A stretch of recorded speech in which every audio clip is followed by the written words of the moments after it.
Hello అండి, welcome back to my channel. ఈ రోజైతే నా స్టైల్లో మటన్ కర్రీని అయితే ప్రిపేర్ చేస్తున్నాను. చాలా గ్రేవీగా, చాలా సాఫ్ట్గా ఉంటాయండి పీసెస్ కూడా. ఒకసారి మీరు ఎలాగో ట్రై చేయండి. టేస్ట్ ఎలా వచ్చిందో కూడా కామెంట్ చేయండి. ఇప్పుడైతే మనమైతే రెసిపీని అయితే చూసేద్దామండి. మటన్ అయితే ఎక్కువసేపు కుక్ చేయాల్సిన అవసరం లేదండి. ఒక హాఫ్ అవర్ అయితే ఈ కర్రీ అయితే అయిపోతుంది. ఒకసారి మీరు కూడా ట్రై చేయండి. ముందుగా మటన్ అయితే మంచిగా వాష్ చేసుకోవాలి ఒక 2 టైమ్స్. ఇందులోనైతే ఒక గరిటెడున్నరనైతే కారం అయితే వేస్తున్నాను. 1 స్పూన్ అల్లం వెల్లుల్లి పేస్ట్, అలాగే చిటికెడంత పసుపు వేసుకొని పీస్లన్నిటికీ మంచిగా పట్టేలాగా మంచిగా అయితే మనమైతే కలుపుకోవాలండి. అప్పుడే టేస్ట్ అనేది చాలా బాగుంటుంది. కలిపిన తర్వాత ఒక హాఫ్ అన్ అవర్ అయినా పక్కకు పెట్టాలి. లేదు టైం లేదంటే మీరు వెంబటే కూడా వండుకోవచ్చు. 2 టేబుల్ స్పూన్ల ఆయిల్ వేసుకొని మంచిగా మ్యాగ్నేట్ చేసుకోవాలండి. చాలా టేస్టీగా ఉంటుంది.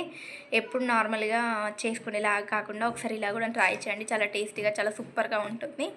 ఇకనైతే నేనైతే కలపడం అయితే పూర్తి అయిపోయిందండి. కొంచెం అయితే ఇబ్బందిగా ఉంటుంది కలపడానికి, కాకపోతే టేస్ట్ వైజ్ అయితే చాలా బాగుంటుంది. మంచిగా కలుపుకోవాలి, ముక్కలకు మంచిగా పట్టేలాగా. ఇప్పుడైతే ఒక ప్యాన్ తీసుకొని అందులోకి అయితే ఒక 3 టేబుల్ స్పూన్ అయితే ఆయిల్ వేసుకొని అందులోకి పెద్ద 2 ఉల్లిగడ్డలు వేసుకొని, అలాగే 4 పచ్చిమిర్చి, ఒక బగారాకు, ఒక స్టార్ పువ్వు వేసుకొని గోల్డెన్ బ్రౌన్ కలర్లో వచ్చేలాగా అయితే ఫ్రై చేసుకోవాలి. ఇందులోకి అయితే వెల్లుల్లి అలాగే వేసుకుంటున్నాను. చాలా టేస్టీగా ఉంటుంది. మనం స్మాష్ వేసేదానికన్నా ఇలా వేసుకొని ట్రై చేయండి, చాలా టేస్టీగా ఉంటుంది. ఇక్కడనైతే 1.5 స్పూన్ అయితే అల్లం వెల్లుల్లి పేస్ట్ని అయితే యాడ్ చేసుకుంటున్నాను. పచ్చివాసన పోయేంత వరకు అయితే మనం ఫ్రై చేసుకోవాలి. లో ఫ్లేమ్లో పెట్టుకొని సిమ్లో పెట్టుకోవాలి. నెక్స్ట్ అయితే ఇందులోకి వెల్లుల్లి పేస్ట్ పచ్చివాసన పోయిన తర్వాత ఇందులోకి పసుపునైతే యాడ్ చేసుకొని మనం మ్యాగ్నేట్ చేసుకున్న మటన్ అయితే వేసుకొని మనమైతే మంచిగా ఫ్రై చేసుకోవాలండి. ముక్క ఉడికిందో లేదో, ముక్క త్వరగా ఉడకడానికి ఇలా ఆవిరిపై నీరు పోసుకొని ఉంచుకుంటే చాలా తొందరగా ఉడుకుతుంది. కొంచెం ఉడికినట్టు అనిపించిన తర్వాత మనం అయితే మసాలాలు యాడ్ చేసుకోవాలి. అలాగే సాల్ట్ కూడా యాడ్ చేశాను.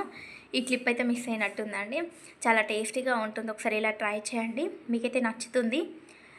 ఎప్పుడు ఒకే విధంగా కాకుండా చాలా సాఫ్ట్గా ఉంటుంది. చూసారు కదా ఎంత సాఫ్ట్గా స్మాష్ అవుతుందో.